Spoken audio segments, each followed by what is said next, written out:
Ακούς με?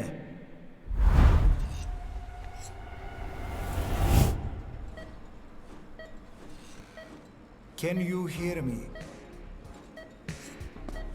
Are you having difficulty speaking? A couple of years ago, on a Steam sale buying spree at a time when money was much more of a trivial thing to me, I bought Metal Gear Solid 5 The Phantom Pain, produced and directed by Hideo Kojima, for something like $5.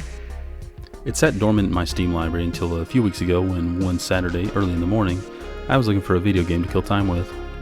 I tend to wake up way too early, so my girlfriend was still asleep and I needed to knock off a few hours until she woke up so we could pick something to eat. I hovered my mouse over the usual suspects, Glover, Michael Jackson's Moonwalker, and Phalanx, until I settled on that which is the subject of today's video. Metal Gear Solid 5 The Phantom Pain, produced and directed by Hideo Kojima, is a gosh darn video game that you can play. And that's only kind of a joke. All but a small handful of missions are complete freeform jazz for you, the player. You want to go sneaky mode, sneak around the various missions and avoid being seen? You can do that. It's going to take a long time, but if that's your jam, then I'm not going to jar it. You want to tranquilize the entire Soviet army and go non-lethal? You can mostly do that too. Is your thirst for blood so unquenchable that you commit unforgivable acts of violence upon your fellow man? Yeah man, go ahead, it's chill. For sure keep it to the video game though, because otherwise I will have to say something. Thanks for that, boss.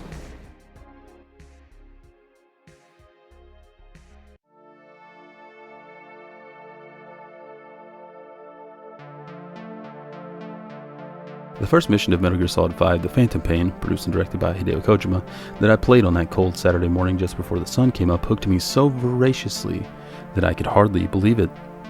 Normally I don't much care for being put on a set of proverbial gamer rails and shown a theme park ride of a level, but the zaniness of what I was seeing absolutely made up for it. There's a guy who's on fire, and everyone just accepts this. They don't like it, but they accept it. There's also a guy in a straitjacket and a gas mask who can fly and maybe has telekinesis also. What is this game? Full disclosure, the first mission in this game is absolutely nothing like anything else in the game, but the tone of mystery and general weirdoness it sets is so palpable and thick that it carries through to the end and beyond. I felt the effects of this mission in my real life. When I find myself crawling down a hallway towards an elevator, admittedly not a frequent situation, I think to myself, is a man on fire going to appear in front of me and ruin my day? Well, I sure hope not. Again, this mission in a gameplay sense is in no way indicative of the experience of Metal Gear Solid 5 The Phantom Pain, produced and directed by Hideo Kojima. For the broad majority of this game, the way you tackle objectives is almost entirely up to you. The game even tells you so through Revolver Ocelot right at the very beginning. I expect you'll become quite familiar with those binoculars as you plan your next move. How and where you make it, well, that's up to you. You're supposed to figure it out and do it however is the most fun to you. And no two people have ever or could ever play through Metal Gear Solid 5 The Phantom Pain, produced and directed by Hideo Kojima, the same way.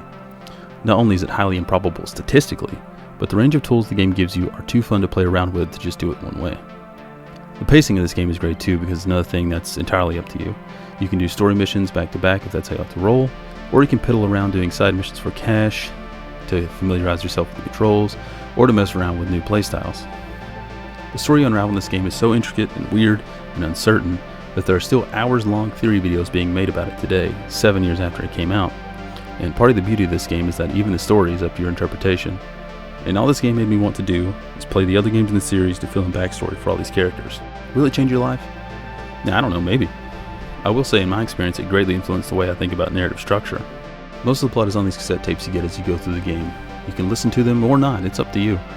Of course you're going to want to, but you can play them while you're doing side missions, or while you're driving around, or while you're just sitting there if you want to give them your full attention. It's up to you to put together what it all means, or if it all means anything. And I've seen some people say that the ending of this game isn't very good, but I can't disagree more. I found the ending landed perfectly, and for me it was extremely memorable. I won't spoil it for people who haven't been lucky enough to play it yet, but it makes everything click into place very well in my opinion. Now, is this game perfect?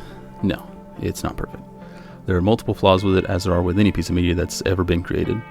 There are a couple missions that come to mind specifically that absolutely spiked in difficulty and took me way too many retries because I was used to sneaking and suddenly I couldn't sneak anymore. That being said, is this game close to perfect? Yeah man, yeah. It's really, really good. I love it so much that when I made this YouTube channel, I put Big Boss in the name because it sounds cool.